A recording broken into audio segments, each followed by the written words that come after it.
In the late 2000s, Eddie Murphy realized that even though he'd played so many different characters throughout his career, a number of police officers, a vampire, a veterinarian who can talk to animals, an African prince, a televangelist, a donkey, an elderly Asian man, and of course a Burger King worker with a Blockbuster card. I'm an active renter at Blockbuster. He had never gotten to play what some might consider the role of a lifetime. A spaceship shaped like a man that eats too many hot dogs and shits them out while standing fully erect. Show off. In today's episode, we'll be looking back on 2008's Meet Dave, a bizarre box office bomb you probably only remember for its absolutely insane promotional campaign, where a giant replica Eddie Murphy head was hauled around the United States on a trailer. And you'd better believe we'll be doing a deep dive into that aspect of the story as well. I couldn't believe my eyes. I thought maybe I had a little too much to drink last night. So suck down a bottle of ketchup, sync up that iPod, and get ready to meet Dave. It's Eddie Murphy in Eddie Murphy. I really think I can do this. Right foot, left foot. Meet Dave, rated PG. Are you with Dave? Nah, I come free with a venti latte. Now playing only in theaters.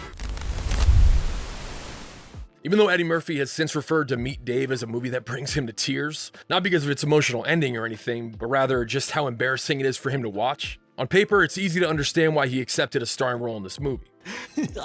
Meet Dave was adapted from a screenplay called Starship Dave. We'll get back to the movie's title change a bit later. Co-written by Mystery Science Theater 3000 and Riff Tracks personality Bill Corbett.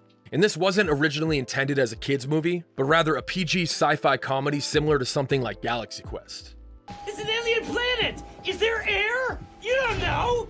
Eddie Murphy, a fan of Star Trek who once had to turn down a role in one of the motion pictures for a hilarious reason. You were going to be in a Star Trek movie, weren't you? I was like, I was going to be the one that they met when they got to San Francisco, and I was like, no, I want to beam up and be on the ship, they had me like talking jive to Spock in San Francisco. Probably saw this as the perfect opportunity to scratch the itch of playing the captain of a starship. Assemble the crew. However, to the shock of pretty much no one with even the most basic understanding of how things work in Hollywood, Bill Corbett alleged that constant studio notes pushing for tonal changes, combined with a week-long final pass on his completed screenplay by a team of uncredited writers, just totally gutted his original vision for Starship Dave. In his own words, Hollywood does tend to suckify things. As Meet Dave begins, we're greeted with 4 words that, depending on which era of his IMDb profile you've consumed the most, will either fill your psyche with positive memories of great entertainment from years past, or give you an immediate case of severe post-traumatic stress-induced diarrhea. That being said, why in the hell can't I watch Cousin Skeeter anywhere? That show was my shit. But the movie opens up to what I initially thought was a miniature version of Joe Dirt's beloved poop rock. This is a big old frozen chunk of poopy. But it's actually an orb that gets knocked off course, landing in a kid's fishbowl in New York City, where it mysteriously begins to absorb all of the surrounding water. 3 months later, a man in a white suit crash lands on Liberty Island, dusts himself off, and proceeds to do the stanky leg down the promenade. But after freaking out a tourist on the ferry with his weird-ass behavior, the man makes his way to Lower Manhattan, where he's immediately murked by a woman eating a bagel while driving a Jeep Grand Wagoneer.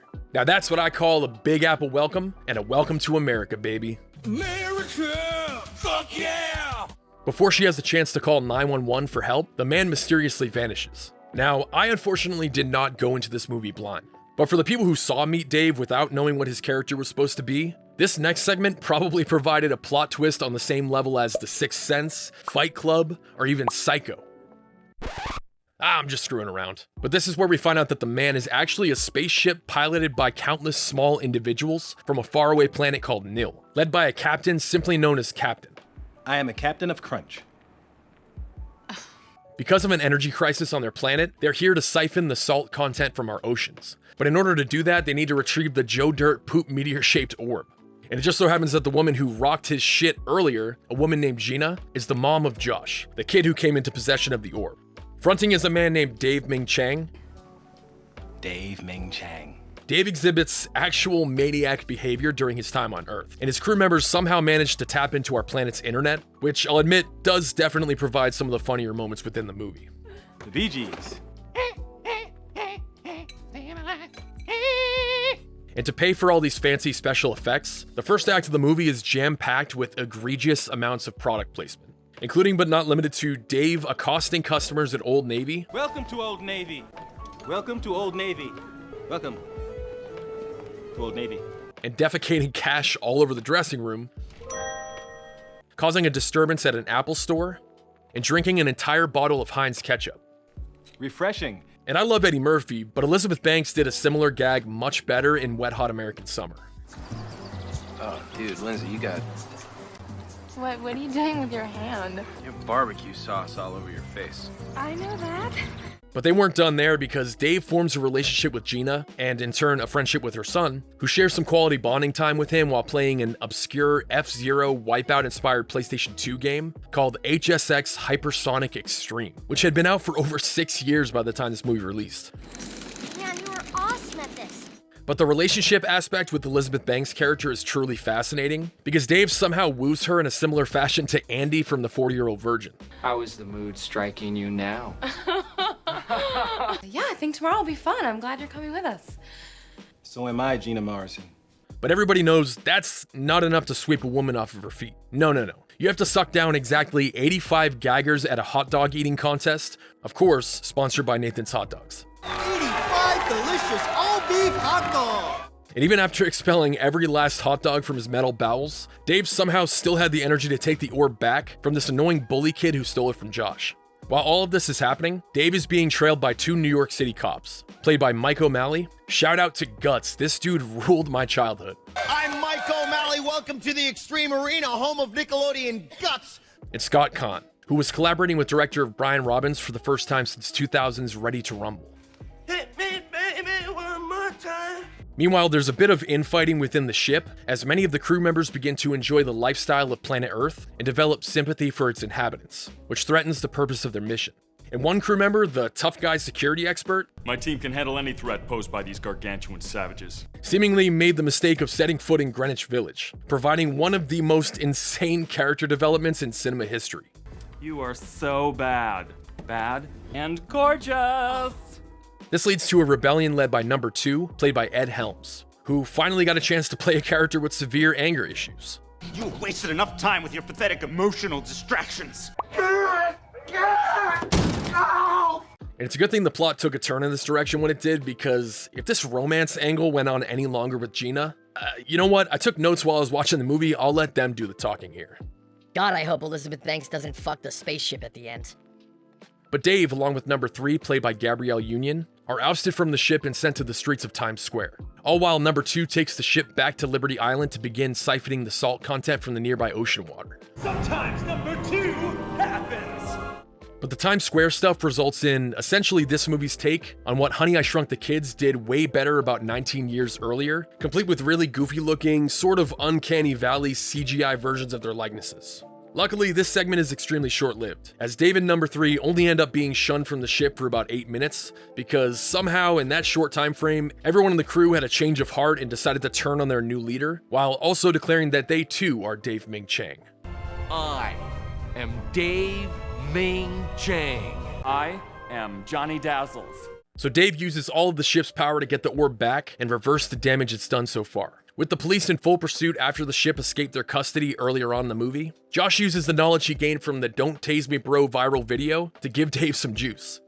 Don't tase me, bro. Don't tase me. Ow!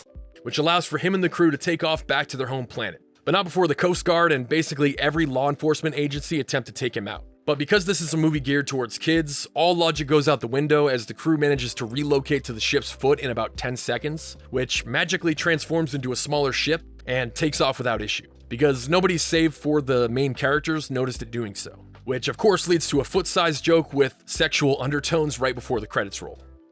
Good thing you have such big feet, Captain. When a studio has a movie where a massive star like Eddie Murphy plays a spaceship, you would think that the concept would sell itself pretty effortlessly. But Fox made some baffling decisions that truly deserve to be studied. During production, the film was still going by its original title, Starship Dave. But Fox was afraid that even the slightest hint of sci-fi would scare off moviegoers who weren't typically into that genre. Not to mention, Eddie Murphy's 2002 sci-fi comedy The Adventures of Pluto Nash was one of the biggest box office bombs of all time. so they wanted to shut down any potential association between the two films. But we really should give the marketing genius that came up with Meet Dave a round of applause, because damn, what a unique title for a movie. With a pretty unique title thrown out the window in favor of a milquetoast, vanilla, completely vague title, Fox wanted to take a more in-your-face approach when it came to the marketing behind this movie. So they turned to a company called Ultra Productions, who described themselves as a creative think tank that specialized in awareness building through experiential installations and amazing stunts. Blah, blah, blah, take your corporate jargon and shove it. They were essentially the real-life Prestige Worldwide from Step Brothers. Prestige Worldwide. Why? The first word in entertainment. First word. Ultra Productions was the company behind promotional campaigns like skydivers over the NASCAR Coke 600 to plug Fantastic Four: The Rise of the Silver Surfer. They toured a half-scale replica of the Black Pearl around the US for Pirates of the Caribbean at World's End. And they opened one of the first pop-up restaurants in the United States for Harold and Kumar Go to White Castle, which had a billboard that pulled Quentin Tarantino in like a tractor beam.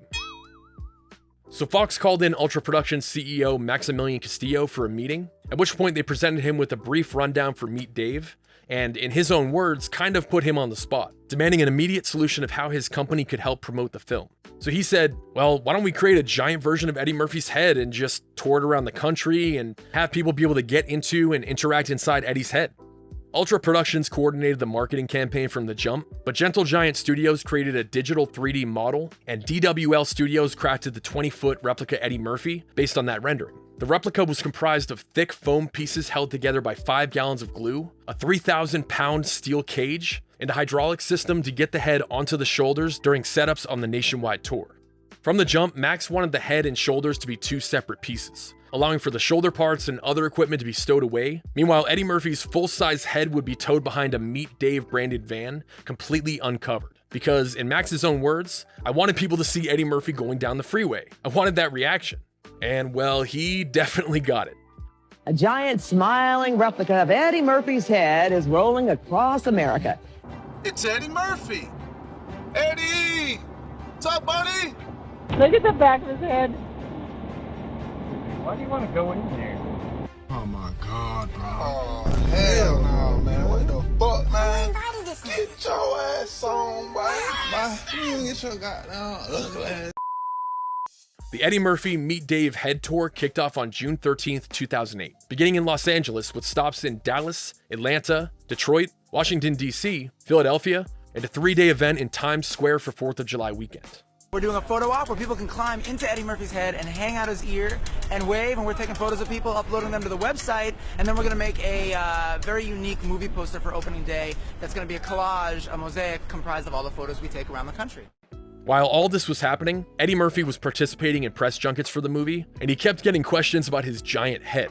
Well, the thing is, Eddie wasn't at all aware of the head tour, or even the creation of a 20-foot replica of his likeness.